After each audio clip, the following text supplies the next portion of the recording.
Hi viewers, வணக்கம். Welcome to Ganga herbal kitchen. நம்ம இந்த உளுத்தங்களி உளுத்தங்கஞ்சி அதெல்லாம் பண்ணுறோம் இல்லையா, அதுக்கு மாவு அரைக்கிறதுக்காக இன்றைக்கி நான் எப்படி அரைக்கிறதுன்ற சொல்கிறதுக்காக உங்களுக்கு நான் பதிவு போடுறேன். இந்த உளுத்தம்பருப்பு தோல் உளுத்தம்பருப்பு, இது முழு உளுத்தம்பருப்பாகவும் இருக்கலாம், உடச்ச உளுத்தம்பருப்பாகவும் இருக்கலாம். எடுத்துக்கணும். டக்குன்னு தண்ணியில் போட்டு அலம்பிட்டு வடிகட்டி ஒரு ஈர துணியில் உணர்த்திடுங்க. வீட்டுக்குள்ளே வச்சாலும் சரி, இல்லை ஃபேன் காற்றுல வச்சாலும் சரி, இல்லை வெளியில் வெயிலில் வச்சாலும் சரி, ரொம்ப காய வேண்டாம். இப்படி தொட்டு எடுத்தால் உடனும் அந்த மாதிரி இருக்கும்போது எடுத்துகிட்டு வந்துட்டு கடாய் வச்சுட்டு நல்லா செவக்க அடுப்பை சிம்மில் வச்சுட்டு வறுத்துக்குங்க. இந்த மாதிரி தெரியும்னு நினைக்கிறேன். நல்லா இந்த மாதிரி வறுத்து எடுத்துக்கோங்க. இப்போ இது என்ன பண்ணணும், நீங்கள் மிஷினில் கொடுத்து நல்லா மாவை அரைச்சிட்டு வந்தாலும் சரி, அப்படி இல்லை அப்படின்னும்போது நம்ம மிக்சியில் அரைச்சிட்டாலும் சரி. இப்போ இந்த உளுந்து வந்து சில பிசுபிசுப்பு தன்மை இருக்கும், சில பேர் இப்படி தனியாக அரைப்பாங்க. இப்படியும் அரைச்சிக்கலாம். அப்படி இல்லை எங்களுக்கு கூட வந்து ஏதாவது தேவைப்படும் அப்படின்னீங்கன்னா புழுங்கல் அரிசியும் நீங்கள் வறுத்து சேர்த்துக்கலாம். அப்படி இல்லை அப்படின்னும் போது நான் வந்து கவுனி அரிசி வச்சுருக்கேன். இது வந்து கவுனி அரிசி பொங்கல் உடைக்கிறதுக்காக கழுவி காய வச்சு இது நான் சொல்கிறேன். இதிலேருந்து கொஞ்சம் எடுத்து போட்டும் அரைச்சிக்கலாம், மாவாக அரைச்சிக்கலாம். இது வந்து இந்த உளுந்து கூட குழகுழப்பு தன்மை இல்லாமல் நல்லா இருக்கும் சாப்பிட்றதுக்கு. அப்படி இல்லை எங்கள்கிட்ட அந்த கவுனி அரிசி இல்லை அப்படின்னு ஆப்ஷன் வரும்பொழுது நீங்கள் வீட்டில் வச்சுருக்கிற பச்சை அரிசியோ புழுங்கல் அரிசியோ ஒரு டம்ளர் இந்த உளுந்து போடுறீங்கன்னா அதுக்கு வந்து ஒரு பிடி அரிசி கழுவிட்டு வறுத்து சேர்த்துக்கோங்க.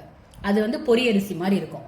அதை மாதிரி இதில் சேர்த்து போட்டு அரைச்சிட்டிங்கன்னா நீங்கள் உளுத்தங்களி கிண்டிக்கலாம், உளுத்தங்கஞ்சி கிண்டிக்கலாம், போட்டுக்கலாம். சரிங்களா? இது எப்படி வேணால் பண்ணிக்கலாம். இப்போ நம்ம இதை ஆற வச்சிட்டோம் நல்லா. இப்போ இதை நான் மாவை வந்து மிக்சியில் தான் அரைக்க போகிறேன். நான் மிஷின்லலாம் இது வரைக்கும் கொண்டு போய் அரைச்சதில்லை. மிக்சியில் தான் அரைக்க போகிறேன். அரைச்சிட்டு மாவை காமிக்கிறேன் பாருங்கள். இப்போ இந்த டம்ளரால் இந்த வறுத்த உளுந்து வந்து 3.5 டம்ளர் இருந்தது. நான் என்ன பண்ணேன்னா இந்த கருப்பு கவுனி அரிசி வந்து 1/2 டம்ளர் சேர்த்துக்கிட்டேன். இதே டம்ளரால் 1/2 டம்ளர் சேர்த்துக்கிட்டேன். இப்போ இந்த கருப்பு கவுனி அரிசி நீங்கள் போடுறீங்க அப்படின்னா என்ன பண்ணணும், ஒரு மணி நேரம் ஊற வச்சுருங்க. ஊற வச்சுட்டு கழுவி காய வச்சுருங்க. நல்லா ஒரு துணியில் போட்டு ஃபேன் காற்றுல போட்டிங்கன்னா அதே மாதிரி தான் புட்டு அரிசி அரைக்கிற மாதிரி தான். அப்படி எடுத்திங்கன்னா கையில் ஒட்டாமல் வரும். அந்த நேரத்தில் எடுத்துன்னு வந்து இதையும் கடாயில் போட்டு நல்லா வறுத்து எடுத்துக்கோங்க. வறுத்து எடுத்து தான் இதில் நம்ம சேர்த்துக்க போகிறோம். இப்போ இது கஞ்சி, இந்த உளுந்தங்களி இந்த கஞ்சி வந்து தனியாக மட்டுமே வைக்கலாம். ஓகேங்களா? தப்பு கிடையாது. இல்லை ஒரு குழகுழப்பு தன்மை இருக்கும் அப்படின்னு நினைக்கும் பொழுது நீங்கள் இந்த பாரம்பரிய அரிசி சேர்த்தாலும் சேர்த்துக்கலாம். இல்லைனா வீட்டில் வச்சுருக்கிற புழுங்கல் அரிசியோ பச்சை அரிசியோ கழுவி காய வச்சுட்டு இது மாதிரி வறுத்து தான் சேர்த்துக்கணும். இது கூட சுக்குத்தூள் இருந்தாலும் சேர்த்துக்கோங்க, அப்படி இல்லை ஏலக்காய் இருந்தாலும் சேர்த்துக்கோங்க.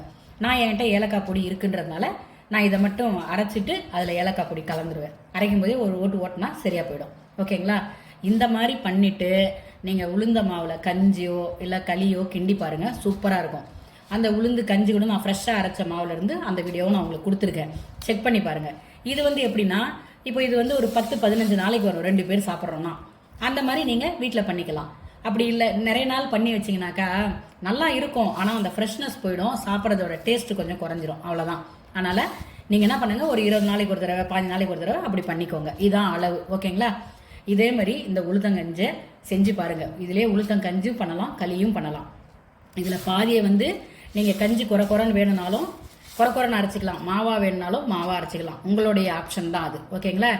எங்களுக்கு எப்படி இருந்தாலும் நாங்கள் சாப்பிடுவோம். உடம்புக்கு நல்லது அப்படின்னா சாப்பிட்டு தான் ஆகணும். அதனால் இதுதாங்க. இதை மாதிரி ரெடி பண்ணி பாருங்கள். ரெடி பண்ணி செஞ்சு சாப்பிட்டு பார்த்துட்டு உங்கள் பதிவு பண்ணுங்கள், உங்கள் சப்போர்ட்டை கொடுங்க. மறக்காமல் நீங்கள் பண்ணது எப்படி இருந்ததுன்னு கஞ்சாவோ இல்லை களியாவோ கிண்டி பார்த்து சாப்பிட்டுட்டு சொல்லுங்கள். இது கூட வந்து நீங்கள் ஸ்வீட்டுக்கு வந்து பார்த்தீங்கன்னா கருப்பட்டியோ நாட்டு சக்கரமோ பனங்கள் கண்டோ எது வேணாலும் சேர்த்துக்கலாம். ஆனால் களின்னு பண்ணும்பொழுது நல்லெண்ணெய் ஊற்றிக்கோங்க. சரிங்களா? நெய்யை விட நல்லெண்ணெய் ஊற்றிக்கோங்க. செஞ்சு பாருங்கள். நான் இதை வறுத்து உடச்சி மாவாக பண்ணிவிட்டு அதை நான் கஞ்சாவோ இல்லை களியாவோ கிண்டும் போது அந்த பதிவும் நான் உங்களுக்கு வீடியோவில் எடுத்து கொடுக்குறேன். இதுதான் எப்படி ப்ரிப்பேர் பண்ணணும் அப்படின்றது. ஓகேங்களா? பார்த்துட்டு உங்கள் பதிவை சொல்லுங்கள். நன்றி.